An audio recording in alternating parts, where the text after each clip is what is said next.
Hello, I'm David. Hi, I'm Julie. Now we're going to do a review of Avatar, The Last Airbender, Crossroads of Destiny. This is by Funko Games in Prospero Hall. It's for ages 10 and up, 2 to 4 players. It takes about 45 minutes per challenge because this is a storybook game. It's cooperative with deck building. So we're going to give an overview of it, give our rating and our reasons for our rating, and then we'll compare it to the other storybook games that you see behind here by Ravensburger. So you have a book, just like in other storybook games, and there are 12 challenges. This is the one you'll begin with. However, you can skip to any challenge you want, and depending on the difficulty, which you can look here, this is easy, you'll have your basic deck of cards, and you can add additional cards, more powerful cards that you could use for that particular scenario. So you don't have to play through all the challenges in a campaign, or as they call it, journey mode. You can just play a particular challenge. So it tells you how to set up here, and this is the Escape Prince Zuko. You'll begin the journey with this, and between challenges you may get story encounters, and depending on how you have an after the battle, they'll give you choices where you go, and depending on where you go, you may have an encounter afterwards, and the encounters you can use to remove wounds that you may acquire if your character gets down to 4 or less health. And you can remove those cards, or you can remove basic cards. These are just basic cards that you'll be discarded to do actions to make room for better cards, because you want to draw these better cards more often than these beginning cards. So when you do an encounter, it will give you a story, and then you have a few mini games. This is a deduction game that you have to create pairs without talking using the element tiles here. Here's a stacking game. And then here's another deduction game, but you can do this while talking, and you try to have your air and water tiles have higher numbers than fire and earth tiles. So those are mini games that you can play in between challenges. So setup's pretty easy. You'll have icons here. So Prince Zuko will start here. You have the Fire Nation soldiers. You look at the icons here. And I'm laying them down so you can see them where they are. The Firebenders will be here.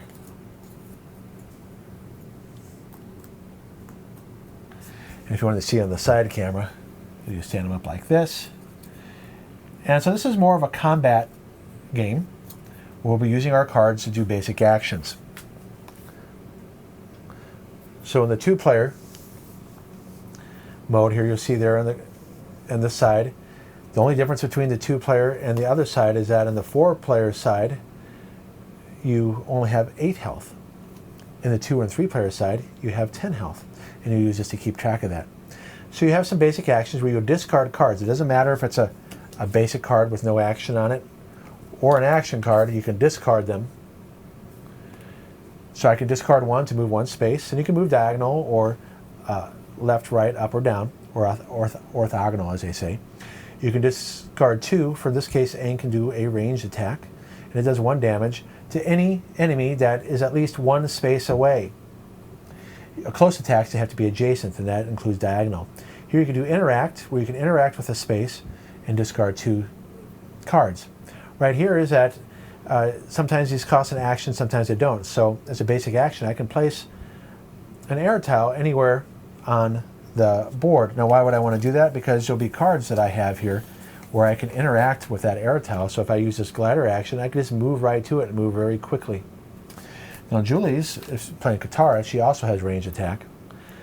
But her special action is she can move water tiles to heroes or enemies, and sometimes they can cause damage or heal. She may place them on top of that tile. So if she was going to move a water tile 5 spaces, she could, ride that water tile and move faster, or move an enemy away.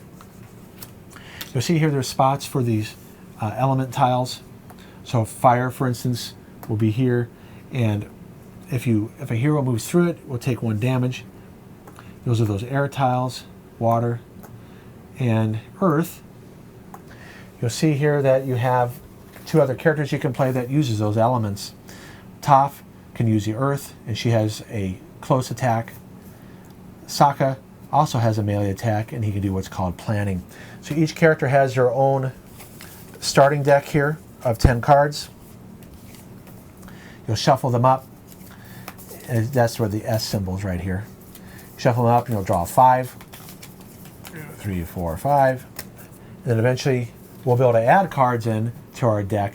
And how do you do that? Because in a journey, when you're playing the journey mode of the game, the campaign mode, as you get experience, you can add cards. So if we get experience, each hero will get a new card. Here you can discard cards. So if you get a wound, you can get rid of a card. Or you can get rid of a basic action card so you draw better cards more easily. Here again, a special card. This is where you get an ally. So this is an ally deck. And when you get an ally, you'll draw 2 and you'll decide which of the 2 you'll keep 1. And you're only going to get at the most 1, 2, 3 allies. Yeah. It's possible to get 3 allies. And you can use them once per challenge. So for instance, we had this one the first time we played. That's a really good one. You basically get another turn. And then we had this, what was the other guy that we had? Right here. I don't remember. This allowed us to do damage really fast. Oh, yeah. Basic attacks. So our ranged attacks did +1. Oh, yeah, we kicked some major butt. so you can get lucky with your allies. Yep. And then you'll notice here there's another track. This is the Fire Nation Dominance track. And as you complete objectives, it will go down the other way. So after the first challenge, you are going to get an ally. Then you can get a new card, get rid of a card. So you're basically moving the track down on both ends, getting cards, removing cards, and getting allies. Now we would start right here on the green spaces. And we'd want to position ourselves so we can attack somebody in a straight line, because when you're doing a range attack, it's only in a straight line in line of sight. These red tiles will block line of sight. You can fire through other heroes, but you cannot fire through enemies. So if I really wanted to get this Fire Nation Bender, I couldn't, because this villain would have to be attacked first. But you can fire through other heroes. You'll be placing these element tiles through cards to do special features, like there's a card I have when Aang starts learning firebending. He can move fire tiles and do what's called a burst attack. That means any enemy in a space surrounding that fire tile will take 1 damage. It's really cool. Or it's a close attack that does one damage to an enemy that's close. Other than that, the turns are simple. You use your basic cards to do actions, to move, attack, interact. Then you draw 5 new cards. You can keep cards between turns if you really want to keep it. You just draw up to 5. Then you have these challenge tiles. There's 6 of them here, and you mix them up. After each hero takes a turn, you flip up 1. And depending on the special rules, they can do different things. So eventually you're going to flip them all up. We'll draw a card. That's a good one. Here, for this particular scenario, the enemies each move 2 away from the hero's starting spaces. They're pushed away because the boat's moving, so it's thematic. And then here, surprise wave. Heroes each move 2 toward any of their starting spaces, or we move back. Here is how you determine turn order. At the beginning of each round, you'll mix these up and you reveal them. So I would go first and Julie would go second. So I play up to my 5 cards, and then I would flip up one of these, and then Julie would go. So let's say you'd have to draw your 5 cards too. Right, you draw your 5 cards. So I'd flip up one. I got a blank. Nothing happens. Julie would go. She'd play her 5 cards that she would draw, and then she would flip up. Okay, so then the enemies would move away, and then the enemies would go. So all heroes take a turn, and then the enemies go. So you flip this up, and depending on the symbols, so the Fire Nation Benders have this symbol here. They can't see it. Here we go. Oh. The Fire Nation soldiers have this symbol. So Fire Nation soldiers go first. You go from top to bottom. So these guys go first, then these guys, and then Prince Zuko. So let's take a look at what could happen. So the Fire Nation soldiers would move 3 towards the highest strength hero. If there's a tie, we could decide. Burst attack 2. That means that if they were to go right here in between us, we each take 2 damage. And like I mentioned, if we drop below 4, we'll take a wound. And if we drop to 0, we lose the challenge. If we lose a challenge, that's okay, we can move on. We remove all wounds from our deck, so it's not a punishing game. But then we won't get any of the experience here or any of the Fire Nation dominance points if we lose the scenario, but we could keep on moving on. The next enemy would be the Firebenders. They move 1 away from the closest hero. Once this round, fire tiles move 2 and burst attack 1. So those fire tiles would move and it could potentially hurt each one of us. And then Prince Zuko, this is a symbol that might be used in a different challenge. He moved 3 to the, move the closest hero 3 towards this enemy, and then he does a burst attack 2. And then that would be the first turn. Once all 6 of these are up, when it comes time on the 7th turn to flip up one doesn't get, you don't flip up one because they're already flipped up. Instead, you add a blank one to the challenge track. Now we'll only get 2 experience points. If this gets filled in with blank tiles, we lose the challenge. So we have, about 18 to 21 turns to finish this. Now there's some special rules here with this scenario. When you finish the scenario, sometimes there's 2 or 3 choices. We either go to page 4 to 5 or 6 to 7. We do that. If you watch the How to Play, we do both challenges, so then you can see an encounter here, and there's 15 of them. And so that's how you play. Good job, Ed. Check out the How to Play and playthrough. Yeah, it was fun. You'll see it all in action. So let's see our rating, and then we'll give our reasons for our rating. We both said 7. Ah, yes. Usually willing to play. Yep. And that's because when you're playing it, it's gonna be an 8 or 9. Because you're going to want to play through the journey. You're going to play at least 7 of the 12. Mm-hmm. And we did that in a day. Then you have to consider the replayability. It's a 7 because once you've done a story game, you don't necessarily going to want to play it all the time. True. Okay? But at least it's not a 6. That's because you'll see in our rating here, why is it a 7? Well, for me, it's an immersive cooperative deck building, narrative campaign, tactical fighting game with puzzles. What's different than the games behind us by Ravensburger? There is more fighting in here. Yeah. And if you're a fan of Avatar, almost every episode has fighting in it. Yep. So it's representative of the series. By the way, you use these to keep track of the enemy's strength. And it's a 6 for 2-player. I forgot to mention that. Now, it's faithful to the story with immersive art. If you see right here, and you can see, it's screen grabs, but they're good. Still, it's good. Yeah. Does take you back to the episodes you've seen. Now, these are a little bit more interesting because they removed the backgrounds and made it and emphasized the characters. I like that. It's decent pieces for the price point. It's only like a $32, $33 game, and if you get it on sale, it's not so expensive. Instead of miniatures, they're using these acrylic stands. They look nice. I think they're cool. Okay, these are average cardboard. These are etched. These are really nice. Mm-hmm. They're not very weighted, but they're not light either. They're right in between weight. The cards are decent. They're average quality. They're not the best. This is thin. So that's why it's a neutral. For the price point, it's decent enough. Yeah. Multiple modes. You can play Journey, where you play, you're going to play 7 of the 12 challenges until you win. Just like the last episode, you got to fight off. What's the name of the bad guy again? Zuko? It's the Fire Lord. Oh, yeah.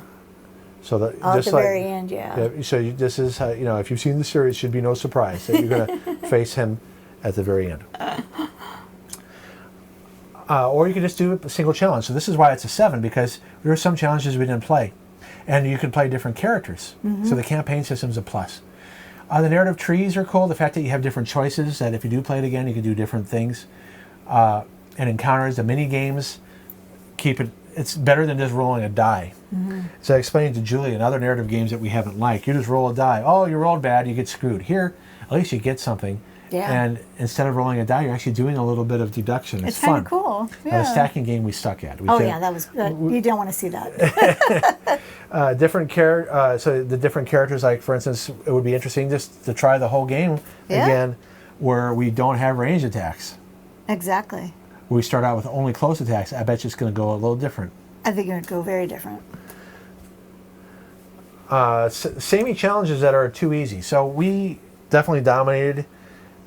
Maybe for a younger person, if you're playing with your children, you don't be the alpha parent. You let them make more decisions, and maybe it'd be less challenging. But because we play a lot of games like this, we definitely won it with no problem. Maybe there's no ways to make it more difficult in the rule book that we know of. Yeah. So keep that in mind. That is a negative. That it's probably too easy.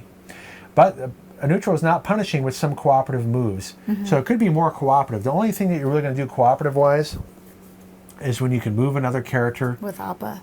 With Appa, or like, for instance, with Katara, she can heal moving water. She can heal each other.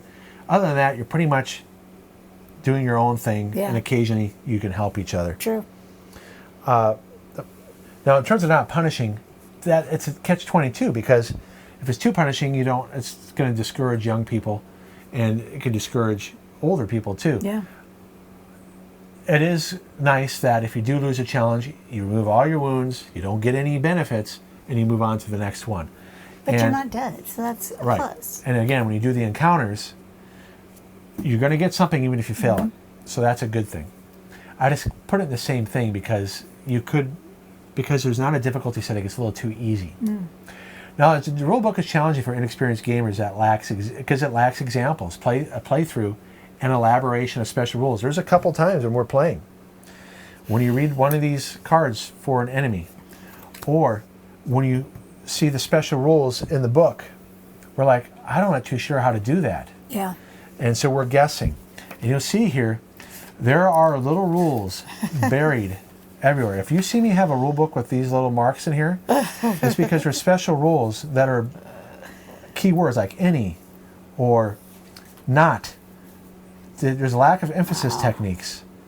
And it leads you to some examples. Yes, but not enough of a playthrough. So there's things buried all through here that you can miss. Yeah. For instance, we didn't know the first time we played that when a character with the infinity symbol, in this case Prince Zuko, gets down to 0, because if we knock him down to this, we're going to get bonus dominance points. That's a good thing. We want to move down on the Fire Nation dominance track here. He still stays in. He's not out of the game. He's just will be able to get the bonus points. But he's still there. But he's still there. So keep that in mind that we played that wrong. Yeah. Because it's kind of buried. And then here, for instance, when you do the focusing encounter, it's in this paragraph. It's just examples of how rules are buried. It says here, start out with 2 tiles flipped up. The first 3 times we played it, I didn't remember that rule. And so we made it too hard on ourselves, only flipping up 1 tile on each turn. We didn't know we started with 2 flipped up. So just keep that in mind, that this is why I did the how to play and playthrough videos. There's a lot of little dinky rules that if you don't read it carefully and have a really good working short-term memory, or you're not experienced with these games, you're probably going to miss things. Yeah. We missed 2 things when we first played it. We did. The fact that the morally important rule here is that major characters are not removed. That's right. They stay in. They can still mess with you as you're trying to complete other things. All right, so let's see what Julie had to say. Not as much as David. What else is new? I thought it was a really fun cooperative storybook game. I really enjoyed it. The puzzles and choices at the end add more excitement to the gameplay. I think the different characters give replayability, so you can mix it up and try, maybe a close range with just mix them up so you can see how they work together. And I didn't know the right words, so I just said beating up the bad guys can feel a little too easy. And I think, especially when you play with range attacks. So when you watch our how to play and playthroughs, we start here like this. And in the first turn, we can take out these guys. we're just pounding them. We pound them as quick as possible. Yeah. And I really love the art and the components, especially the dice. I mean, they're just so the dice, pretty. you mean the tiles? Or tiles, sorry. Yeah. Yeah, the tiles are nice. They're a nice very feel. nice. Okay, so now let's compare it to the ones behind us. Okay.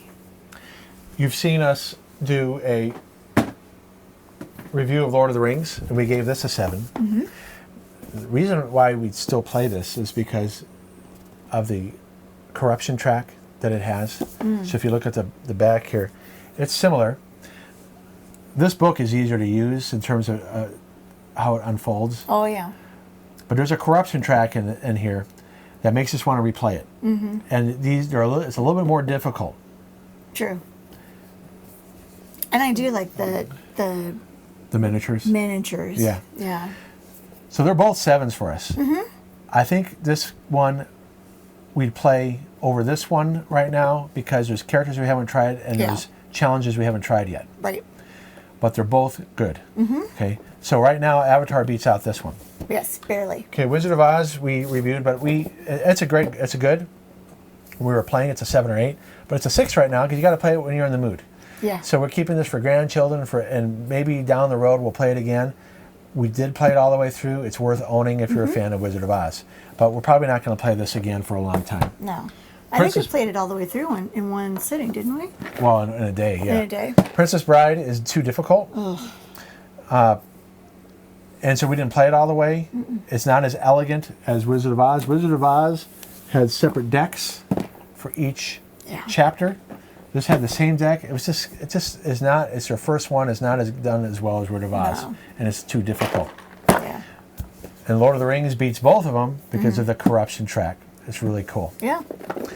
All right, so there you go. Those are 4 storybook games right now. Avatar edges out Lord of the Rings just by a little bit. Just by smidgen. Okay, only because there's more game here. Yeah. And this one is still good though. I agree. So there you go. Please check out our How to Play and Playthrough. Thanks so much for watching, you guys. We hope you like and subscribe, and we'll see you in the next video. Right, I forgot to mention that Wizard of Oz. I just said bye. We did a review of this and a How to Play and Playthrough of that. Princess Bride, we haven't done a review yet. No. Okay, now I'm going to say goodbye for the reals. All right. Bye. All right, bye-bye.